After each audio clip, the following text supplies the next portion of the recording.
Hey guys, what's up? Jason Andrews, aka the All-American Driver. I hope you guys are having a great weekend, a great day, whenever you guys watch this, a great night.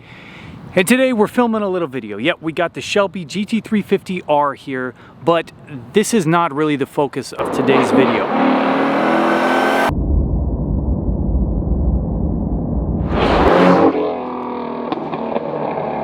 Okay, you guys know my buddy Richard. He has got the 4Runner that on the last video we did that challenge hill #1, so he's on that. He has also had the Challenger who raced me and I beat him.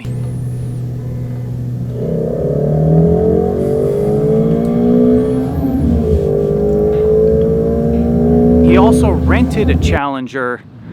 He raced me and I beat him.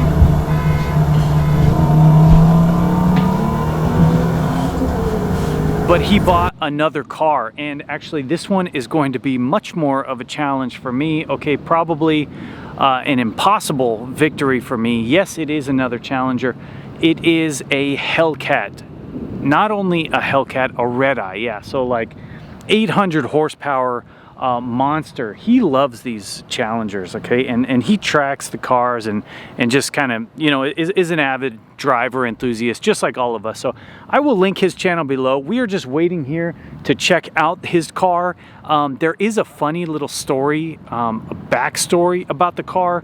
I'm gonna have him tell it because I don't want to, you know, miss any important details. We'll check out his car. We'll probably go for a ride. I will see if he wants to race me in the R. It will not be much of a race. Full disclaimer. I mean, I definitely expect on the street, you know, a roll race, something like that. I mean, he's gonna beat me hands down. Okay, hands down. On the track, though, it might be a battle. So I know that this year, you know, maybe in the next month or so, we are gonna try to get a track day together, and you know, just kind of see how these cars battle on the track. Super pumped about that. But until then, we're just waiting for him to show up. So.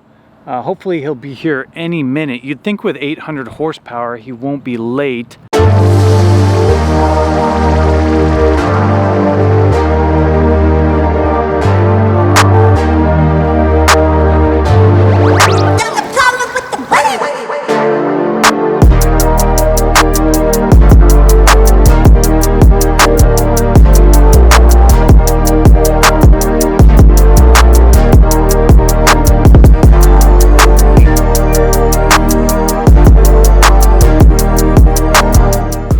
Okay, so he made it. You guys know my buddy Richard, that Mopar racing guy. Now tell us about the car, man. 2019 Dodge Challenger Hellcat REDEYE, 797 horsepower. I think by now everyone knows the stats. 0 to 60 and I think 3.2 is what Dodge advertises. 3.2? On a prepped surface, that's what they get. It's hard to recreate in the real world with this much power. So. Why did you buy this car? Well, I looked at a bunch of different cars. I wanted to get into track racing, and sports cars seemed like the obvious choice, but I wanted something more comfortable. And there are very few cars that are performance enough to go to the track and comfortable enough to daily drive. So I wanted to get a Grand Tourer, not something like a Vet. And I looked at the Mustangs and Camaros, and they're kind of leaning more towards sports cars these days. The ZL1 is notoriously uncomfortable. The Shelbys kind of split the difference. But after test driving them, the Hellcat was for me. I think the combination of the aggressive looks and the sound and the comfort is just a perfect car for me. Let's hear the car. Sure. You want to?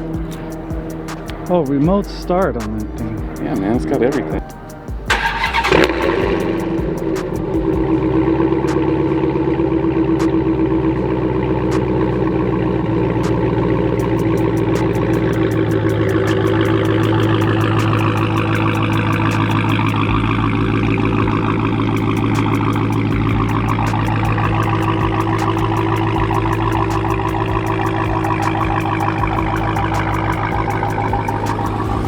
And so what kind of stuff are you doing on your channel? Mostly just racing stuff. I just started it, so it's pretty new, and my goal is just to turn this car into the track car I know it can be. It gets a lot of hate, you know, the fat girl that can't dance. But I firmly believe that with a few minor upgrades like tires and maybe brake pads and maybe sway bars, it'll be competitive. Maybe not as fast as the R around the track, but pretty dang close. So my channel is gonna follow, like putting the parts on the car, going to the track, setting baseline times, seeing improvements on that. It looks like you already have the outfit. Yeah, this is an awesome shirt, courtesy of Jason Andrews, aka the All-American Driver. Not the hat though. The hat has been a long time staple of my wardrobe. Okay, you want to go for a drive? Yeah, let's do it. All right, we'll go for a drive. I don't know exactly where we're going. I don't know if we're going to find a roll race or not, but I'm not opposed to it. I'm not opposed to it. Should be fun. Should be fun. All right, let's get out of here. Okay, so we actually took a quick trip up to Canada. We found an open road, and we're gonna give this a shot here. Full disclaimer, okay? I expect Richard to win, okay? It would be a little bit unfair to run this from a stop, a dig. He just cannot get any traction. So kind of a medium is a roll. We will go from a 40 roll.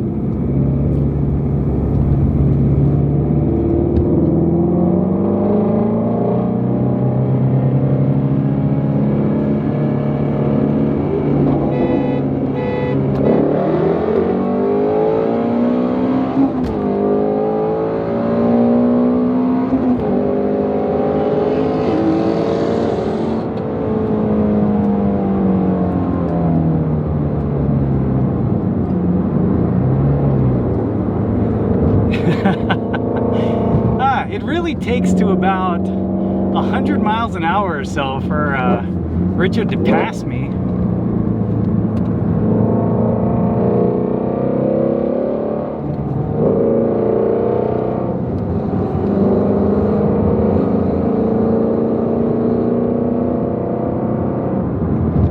His car sounds great. I am super pumped for Richard that he finally has a faster car. It was just probably a little bit uninspiring for him doing all the track days in the normal base V8 Challenger, but now he has a car with gobs and gobs of power. Let me know in the comments. I could definitely review that car. You know, I did a manual Hellcat on my channel before. This thing I think is a little bit different animal.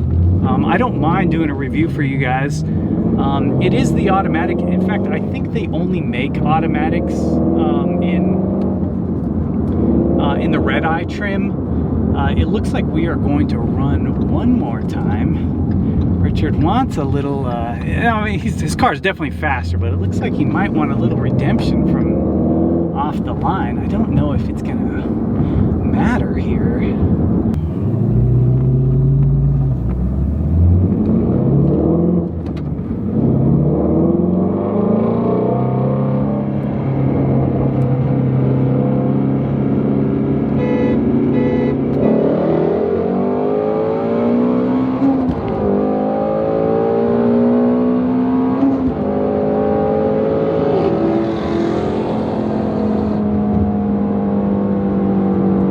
So from a 40 roll, listen to this car. It just sounds so good.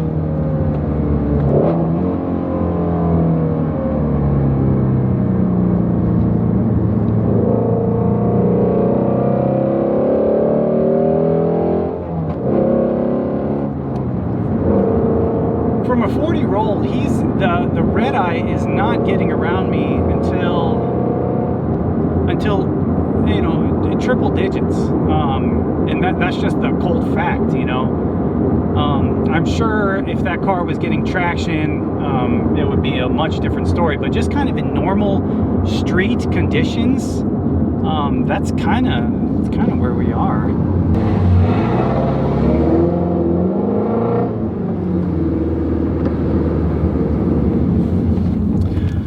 Again, like in real world conditions, that's kind of where these cars are sitting. I mean, that car is definitely faster, but at what point, you know? A 40 roll is pretty standard.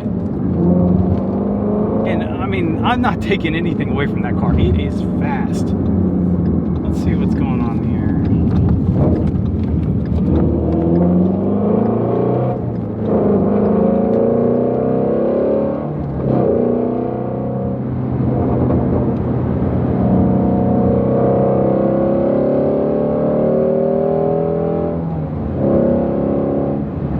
Okay, so real quick, a little bit of backstory about Richard's new Redeye.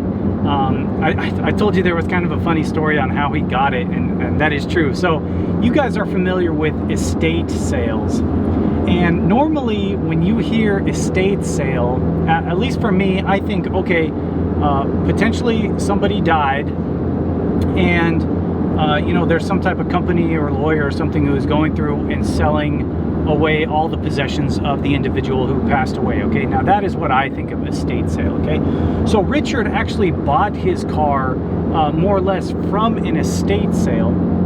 I think there was a dealer in the middle, but it came from an estate sale. But the dude, the previous owner did not die. He actually went to prison.